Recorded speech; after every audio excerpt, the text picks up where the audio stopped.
Hello and welcome to Talk Sports on Global Television, your sports roundup of trending stories from across Nigeria and the globe.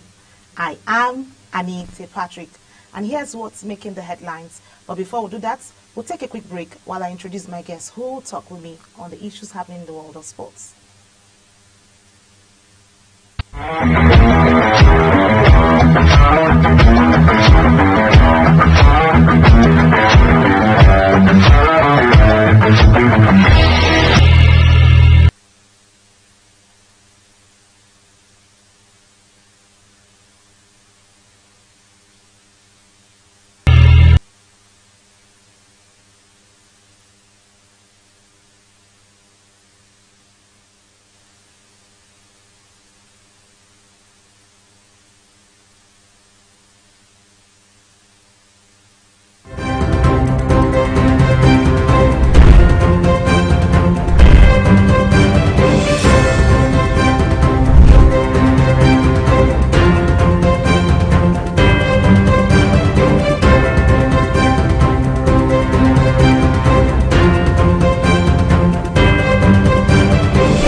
Welcome back. It's good to have you here on Talk Sports on Global Television.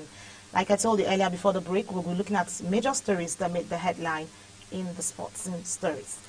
Well, let's tell you that ahead of the National Youth Games, Lagos State is making a bid to host this time around the 2026 National Youth Games. Well, Lagos State has officially declared its intention to host the 2026 National Youth Games. Governor Babajide Sanwo-Olu submitted the state's bid to the Ministry of Sports Development, now called the National Sports Commission, earlier this week, promising to deliver a world-class event that will promote youth participation and grassroots sports development. Well, the commercial capital is aiming to outpace strong contenders like Delta and Ogun State, banking on its robust infrastructure and sports history. Well, we'll talk more on that, but let's give you other stories that is also making the round. Don't forget that Abeokuta is gearing up for the African Under-18 and Under-20 Championship. Well, Abeokuta just hosted the National Sports Festival, and in that same spirit of youth games, the youth sports excitement is building up in Ogun State as Abeokuta prepares to host the third African Under-18 Under-20 Athletics Championship. Over 900 athletes and officials from 43 African countries are expected for the week-long tournament kicking off July 16th. Local organizers say all facilities are 95% ready, and the team Nigeria has been in close camp training at the Abuja High Performance Center with medal hopes. Riding high in spirit, long jump and javelin events will also be part of that championship. Well, moving on, Nigerians' preparation for Accra 2027 African Games. With the countdown to Accra 2027 African Games underway, Nigerian Sports Ministry has inaugurated a technical committee to begin early preparation. The focus: talent discovery, athletes' welfare, and a clean sweep across athletics, weightlifting, wrestling, and parasports. At the last edition in Rabat, Nigeria finished second overall behind Egypt, with standout performances from Blessing Oborodudu in wrestling and women's 4x100 meters team. The commission says the plan this time is not just to compete, but to dominate in this particular event. Well, let's also tell you that desperation upcoming for Chan 2025 Super Eagles camp swells to 26 as 5 more players joins. Well, 5 additional players have joined the home base Super Eagles camp in Ikene as preparation continue for the 2025 African Nations Championship, CHAN, which will be hosted by Kenya, Uganda, and Tanzania. The team's media officer, Promise Efoge, confirmed the new arrivals on Tuesday, where he mentioned the players. The players include Musa Zayad, who is from El Kanemi Warriors, Aminu Adam from Kano Pillars, Anas Yusuf, Nasarawa United, Godwin Obaje, Rivers United, and Kabiru Mohammed from Kwara United. Well, this will tell you that the home base squad is in intense training as they aim to secure a strong outing at the regional tournament, which showcases talents from domestic leagues across Africa. Recall that Nigeria secured qualification for the 2025 CHAN after edging out regional rivals Ghana, earning a return to the tournament following 3 consecutive absences. Well, let's tell you that to join into Group D, the Super Eagles will face formidable opponents including Congo, Senegal, and Sudan. Nigeria's opening match will be against Senegal on August 5th. Don't forget that the 2025 CHAN tournament, jointly hosted by Tanzania, Kenya, and Morocco, will kick off on August 2nd, with host Tanzania will open the competition against Burkina Faso on August 3rd. Kenya will play Republic of Congo, while Morocco will face Angola, and Madagascar will take on Mauritania. Well, let's also move to other stories, still part of what's happening in Nigerian's team. The Flying Eagles have arrived Ghana to gear up for the WAFU Under-20 opener. Well, Nigerians Under-20 national team, the Flying Eagles, have arrived in Ghana ahead of the West African Football Union, that's WAFU, the Zone B Under-20 Championship, which is set to kick off on Thursday, July 10, 2025. Has this going on? Well, the team flew in from Africa World Airlines and touched down in Accra at 9:30 p.m. on Monday night following a 1-hour flight from Muritala Mohammed International Airport in Lagos. The Flying Eagles are drawn in Group A alongside host nation Ghana and Benin Republic. Group B features Cote d'Ivoire, Burkina Faso, Niger Republic, and Togo. Well, Aliu Zubairu's side will begin their campaign with a high-stakes encounter against Ghana on Thursday, July 10th, before facing Benin Republic 3 days later on Sunday, July 13th. Well, the top 2 teams from each group will advance to the semi-finals of the regional youth competition, which serves as a platform for scouting emerging talents in West African football. Well, that's what's going to happen ahead of that WAFU games. That's to tell you what's going on. Well, more exciting news. We have 14 days to go for the arm wrestling. Over 400 athletes, officials are preparing for the African Arm Wrestling Championship in Abuja.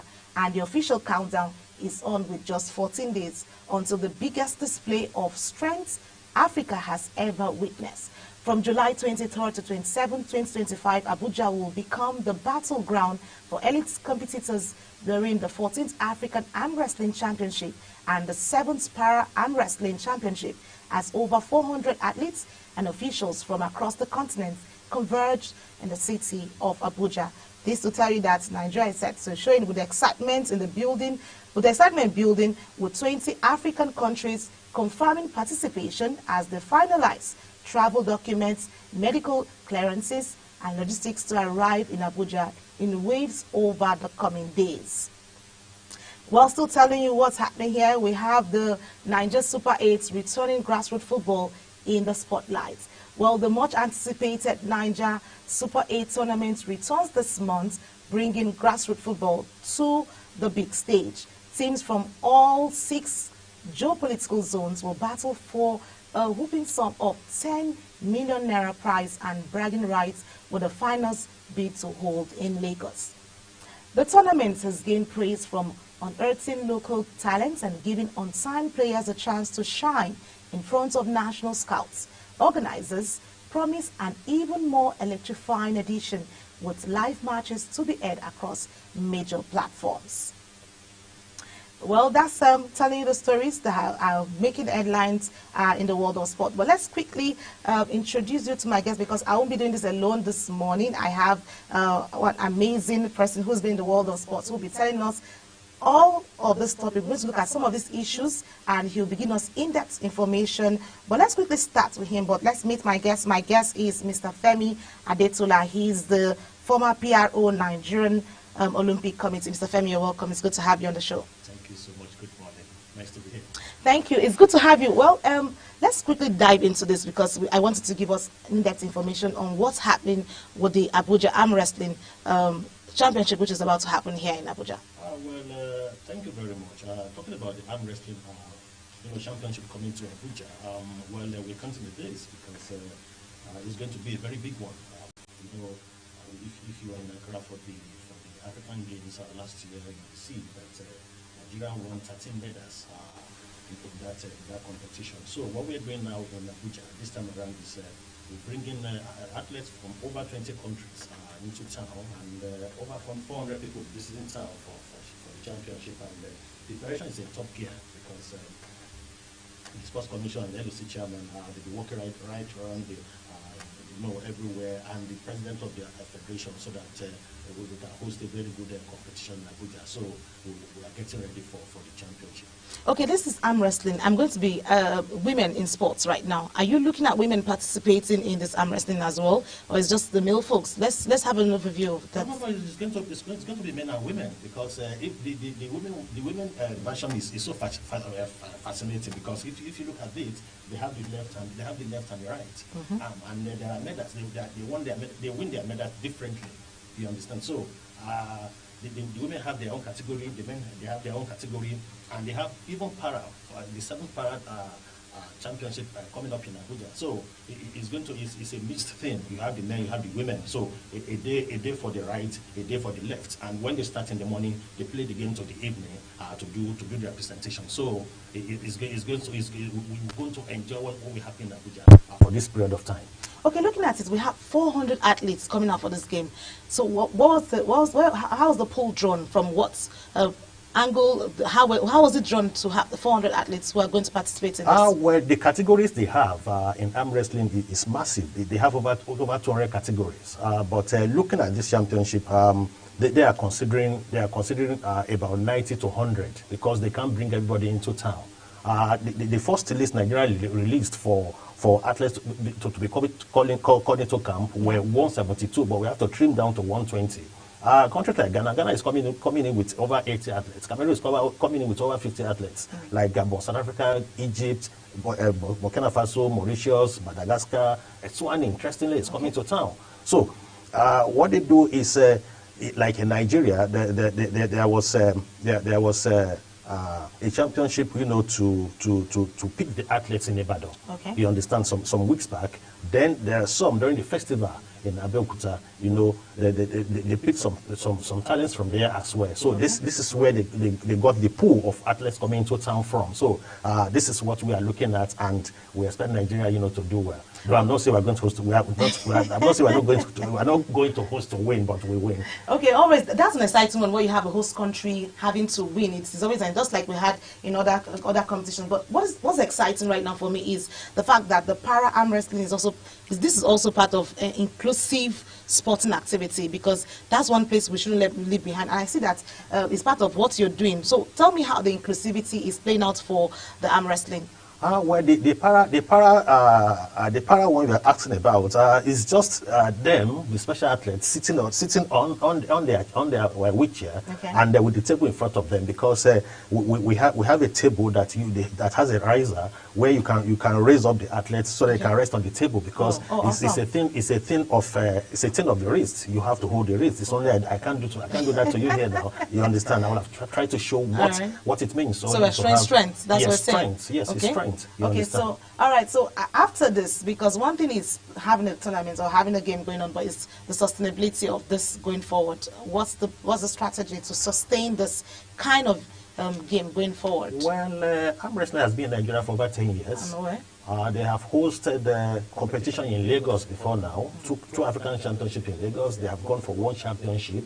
And after this championship in Abuja, there is another world championship in Bulgaria. And we are expecting that some of the athletes from here, will go to Bulgaria. And from Bulgaria, we'll be preparing for the, the African Games coming up in Egypt, because it is going to be very big in Egypt. Arm wrestling is developing rapidly across Africa. So, and they want to make it. They want to make a name by it, because they want it to be an Olympic sport.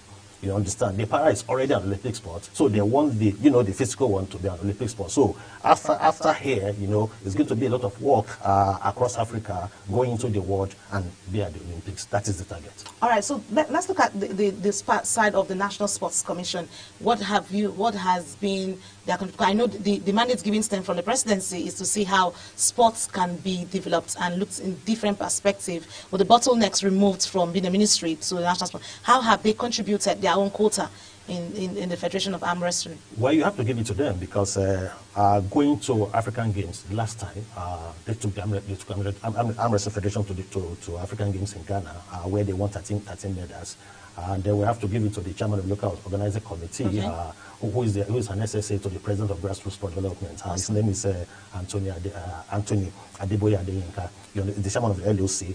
Then to the chairman of the NSC, Palam Sheodiko, and the DG, they have tried to see what they can do to support Nigeria hosting Africa, because this is what they are preaching, to bring new things into what they are doing. They have a ring, they call it rings. Is it rings? You understand? So it's a focus of what they are doing, and they really want to build on it. Bring all these sports. They told us that bring this event to Nigeria. Let Nigeria host this event so that we can build on our infrastructures, and that is how it should be. It's not Nigeria traveling out there all the time. Bring events to Nigeria so that we can build on our infrastructures. Okay, beautiful. Let's move our conversation right now. That's quite an exciting preparation going on for the Arm Wrestling Federation. But let's take the conversation away from arm wrestling and look at the build-up for the African Under-18 and Under-20 Championship.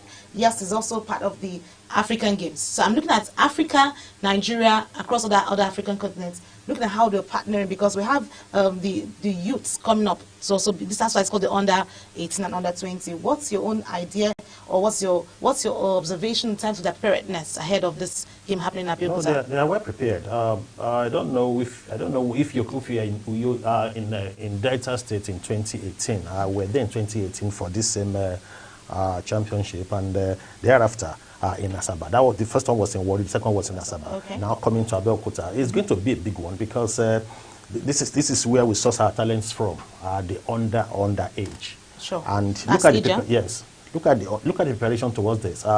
Sponsor here and there, came in to partner with them. Then the government of Ogun State is there for them as well, because if you look at what happened at the National Sports Festival, and then going back to Ogun State with the infrastructure they have on ground, you know that they are really ready for this, and the athletes are, counting this, to stop Nigeria for the CAA. So are you saying in little terms that the IJA, the invited junior athletes, whole idea to games is actually paying off? That's what you're saying? It's paying off. It's paying off. If you look at it, during the games in Ogun State, in fact, there was somebody that promised to give a scholarship of certain amount to one of the IJA, we call them IJA. Yes, the youth athletes. Yes. The overall, he promised a certain amount of scholarship from now to the university days, even to after university. Sure. You understand? So the games are already there. So we just have to latch on it, build on it, and make it to blossom. I like the fact that you mentioned the word build on it, because that's one thing. Is one thing to discover talents and that thing to maintain. And I know we're in the National Sports Festival in Abeokuta, myself and you, and I remember where the DG National Sports Commission was talking about discovering talent and the body put together to discover these young talents, to ensure that the talents are grown, have home base. But we still had the fact that some athletes who are not home base still came out from outside the country to join. So what's your perspective on that, basically? Well, I think what you're trying to say is the label is we are all Nigerians. Exactly. So either in or out of the country, if you are good enough to be in the national team, to represent your country, okay, come together, let's build the national team. Let's do something for Nigeria. Because with little time, the Amuson, the Esebrume, and what have you, will fade off the time will go. You understand? Okay. So we need to have the young ones now, to nurture them, to start them. And this is the opportunity to do that. Okay, let's leave it to that, so we don't say. Okay, let's look at the Chan Games. What's your thought, basically? Because I'm trying to just have us talk about this whole thing, because we're looking at Africa and all that. What's your mindset with the additional 5? That is a good thing that we have to, thank CAF for, because you look at the home-based Eagles, they struggle to, find their way into the national team, the Super Eagles. Sure. Because you look at the Super Eagles, you're having 23 professional players in camp. What happened to our league? Sure. Our league is not bad. I'm an advocate of the league. I covered the league for over as a manager in one of the television stations in Nigeria for 11 years. Travel day in and out, to cover the league. So we should try and encourage these local players. They are good as well. Keshi may so rest in peace. He took them to the Nations Cup. Sunday Oba was there. We knew what he did for Nigeria. Okay. You understand? So calling them into camp is a very good one. Giving them a foreign coach is a good one. With the other guys working, Ogmodede and the Rangers coach, Ailechukwu, it's going to be something, an experience that they will live to remember, because this is a nucleus of who should be our next generation of players in the Super Eagles. Okay, so let's look at the number of the names that were picked from the media team. We have the likes of Musa Zayad from El Kanemi Warriors. What do you see? Aminu Adam and Anas Yusuf from Nassau United. You also have Rivers. Let's look at their position in our MPFL. Well, if you look at these names, Anas, if I'm not wrong, Anas is the highest goal scorer for last season. Sure. Godwin Obaje has been in the league for a while. Obaje has played for Abia Warriors. He played for Ifeanyi Oba. He played for Rangers. Now he has gone to Rivers United. So he's already becoming a veteran in the league. An express striker, very experienced. Good. So these names that the five inclusion is something that will really ginger them to, because when you have experienced hand around you and some players are looking up to you, you understand. So it means these guys are mentors. They come in to say, okay, let's do it together. So even the pep talk alone, even looking at them in camp, I was thinking they would call Ahmed Musa into that camp, not for him to play, but just to come in and say, oh boy, let's go. Because when you see all these players around you, there's something that it gives you as an upcoming player. So it's good having them in camp. So it's good having. I think Ahmed Musa might not be able to make up to that because he's just been given the manager for the Kano Pillars. So obviously he might not have the time to come in. So I'm looking at the fact that Nigeria, the Super Eagles going for this was going to change the whole narrative, because let's look at our tactics. With these guys coming in to play for Chan, what's our chances in terms of the games in our group stage? Well, we do struggle at Chan. If not for Keshi that won bruise for us, we do struggle, and it shows that the African League is improving every day. Okay. Because if you go to Chan is the combination of all the African players playing at home, coming together to show their mettle. So this time around, I expect these guys, because they have a new coach, the Malian coach, what's his name, Chile, coming to town now, and Ogmodede and Ileshoku. So I think they should try and build on where we stopped the last time, because the last time we didn't do well. So by now we should be looking at maybe winning it or coming second. But if we win, that will be good for us as a country. All right. That's been Mr. Femi Adetula talking to us on some of these issues happening in our sporting field, looking at from the preparation for the African Athletics Games, and also moving on to the arm wrestling happening here in Abuja. And you've heard him tell us the in-depth of preparation and what's going forward. We've also looked at Chan, but we'll have other stories lined up. But let's quickly take this break. When we come back, we'll still have Mr. Femi with us in the studio to give us more updates on the training stories, and we'll also have highlights also to play for you from what happened in the club football. We'll be right back.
Welcome back. It's still Talk Sports on Global Television, and I'm still here, and I still have my guest with me, Femi Adetola, who's the former PRO from the Nigerian Olympics Committee, who's been giving us in-depth information on Nigerians' preparations ahead of the African Junior Athletics Championship and also the Arm Wrestling Federation, and also other trending stories in the world of sports. Well, Femi, let's look at the issue of the bid, part of the stories I mentioned earlier on the National Youth Games, where I said Lagos has placed its bid for the 2026 National Youth Games. What's your idea with Lagos? Do you think Lagos is ready to host this time around? Well, I've lived in Lagos for over 20 years, and all my years in Lagos I've done sports.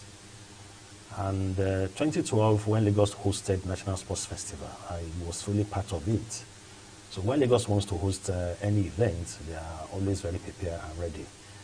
But my worry at this time is I look at the facilities in Lagos, because Lagos used to be the hub of sports. But look at the facilities in Lagos. Look at Teslim, look at Onikon, look at Ayege Stadium. Okay. You understand? When you look at this stadium, which one do they want to use? Or they want to go to Yabatek? Or they want to go to Unilag? Okay. Fine, Lagos can host. There are facilities in Lagos, in the schools. But where are the facilities of Lagos State itself? The Onikon Stadium has not been completed. Teslim Balogun is there, not completed. Which other one? Ayege Stadium is also there. But we have Yabatek, we have Lasso playing ground, we have Unilag playing ground. Maybe that's what they want to do, because they say it's youth games. Maybe they want to take it to the schools so that the schools can give us the youths can feel it, because it's for the youths. Okay. And when you take youth from home to a university community, it will send a message to their senses that, oh, people here are not special. So if you're not yet in the university, that might ginger you to want to go to the university. But when you talk about infrastructures, I have a doubt about Lagos, but Lagos will always be a good host. So when you say you have the doubt, let's look at it. Don't forget that this whole idea is for youth participation and grassroots sports development. I remember when the chairman of the NSC came to talk about the issues and preparations when they came for the budget defense, to talk about the budget for the National Sports Commission and how they were putting in together provisions for grassroots developments, grassroots sport development. You've mentioned the infrastructure being a challenge for you, but the schools, just like you mentioned, I think the target basically is for schools. What's it? Yes. Well, I will buy into that idea to have it around the schools, because in data solely. Yes, in Delta, they take to school as well. Okay. So if Lagos say, okay, we are bidding for this host, we are bidding to host, we are taking to schools, it will be perfect, it will be beautiful. You understand? But for them to say we want to take to our stadium, no, because there's no there. I have not seen any stadium in Lagos. Apologies to them in Lagos, but I've not seen any infrastructure. But the governor is saying he's ready. That's why he's bidding for this. So and when you say they might work wonders. Exactly. Because see, something happened then in Lagos when we went to host 2019, when we hold under 17. Okay. Overnight, the facilities in Lagos were ready. So with this one, I think this will push them, to put these infrastructures in place in Lagos. Did you see the build up to the National Sports Festival? How things were put in place ahead of this? I just feel Lagos State is also trying to bring in the same thing. I'm not a fan of this renegade approach, because if you want to do it, you do it well. Why do you have to rush when you can take your time to have the facilities on ground? If you go to Ogun State, from Abeokuta to Ilaro to Shagamu to Remo, they have stadiums there. It was put in place during when the DG was the Commissioner of Sports there, and Daniel was governor. So this can happen in Lagos. We can have several places in Lagos where they can play sports, and you make it so beautiful for the kids to do their business. When you have these places, it curbs crime as well, because they will be there to watch or to play sports. So there will be time for them to do something else. Okay, if you say so, but let's hope that the bid, because one thing I also encourage is the business of sports. Aside having the athletes, aside discovering the talent, what happens to the states? That's an additional value to them in terms of generation of revenues and all that. So every state, just like it happened in Abeokuta for the National Sports Festival, you saw the massive outpour of the business angle of sports, which is also giving an edge to home-based people in the states. So this bidding rights, for me, I think is a welcome development, whether the infrastructure, but the fact that this infrastructure we put in place ahead of time is a plus. No, it's a good one, because there's no how a state will host any competition, major competition, that the impact will not be felt in the state financially. Because from tourism to hospitality, even to the woman selling sachet water, the one they call pure water, she will sell. Exactly. You understand? So all the vendors will come on board, and you will see the impact of the financial gain in the system. So Lagos is always a good host when they want to host. Okay, let's leave Lagos and just move away from that. We've actually agreed that Lagos can still handle this. Okay, so they will. They will. All right, great one. So let's look at the Flying Eagles who've arrived Ghana ahead of the WAFU under-20 opener. What do you think the Flying Eagles already? They've been doing their best in their own game, but let's see this time around ahead of what they are going to play. Just have a few days. They're going to have their first match come up on August 5th, right? If I'm not mistaken, no, July 10th. July 10th. Yes, that's when it's going to be kicking off. Totally. It's a good one that they are putting this. It's just a tune-up game for teams that qualify for the World Cup, because the team is heading to the World Cup, and WAFU has put this together, and some other countries to say, okay, let's prepare our teams, for the under-20 World Cup, because Nigeria came second twice. I think Ghana won it once, and since then, no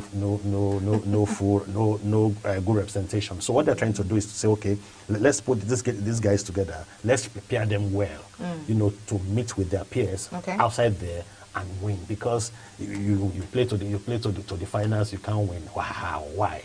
I think that's what. So what they're trying to do is say, okay, let's prepare them with tune-up games, as WAFU.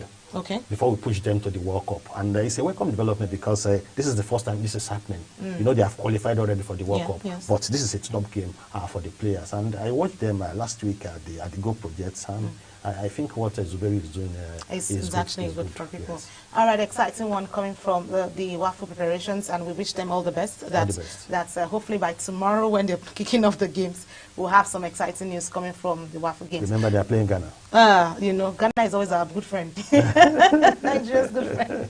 Playing over the game. Well, let's look at the Niger Super 8 tournament, which is returning this month. We've talked about grassroots development, building up people, but let's look at grassroots football coming back to the big stage. What's going to happen at the Niger Super 8? We have a sum going up for the 6 geopolitical zones. We have about 10 million naira prize, bragging rights, which will be set for the finals to hold in Lagos as well. So what's your own mindset through grassroots development for? Well, I'm an advocate of grassroots sport development, because I so much enjoy when you bring the youth together.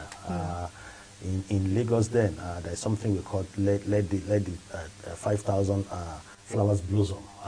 Yes, the commissioner in Lagos then put them together, and we went into every corners in Lagos, to bring out these athletes, both young, both male and female, to play sports. But this one is football, and for them at the grassroots, I hope they are youth. I hope they are youth, because when you say youth at time, we should try and put age limits. I was asking, what age are we looking at? We should put age limit when they say youth, because when you say youth, we are looking at somebody about 40 years. He's still playing youth. But young at heart. Young at heart, but how do you develop? How do you give chance? I'm just I understand. How do you give a chance to that young boy on the street that wants to play football? Who has passion for it? Passion for it. So we have to encourage the young ones, and I believe this is what this local talent as well. Yeah, this is doing. And look at what they've attached. They have attached 10 million grand to what they are doing. So 10 million is a good one. Don't forget the national scouters will also be there to scout for this young talent. So from there they can become Osime and become what have you, exactly. And and we have young talent discovered from the streets, and then have them doing wonders across the globe. Well, we look forward to this coming out fine, because like we said, it's coming to the spotlight soon. This grassroots football coming in the spotlight. Well, that's the much we can say right now, because actually I want us to just quickly take some highlights that played out for the FIFA Club World Cup that played out yesterday. We had Chelsea and Fleming's play their game. We're going to be quickly taking the highlights. Well, we have from rising stars in track and field to homegrown football talents making waves. African sporting future looks bright. Let's give you some highlights from yesterday's FIFA Club World Cup between Chelsea and Flemings, and we'll be right back.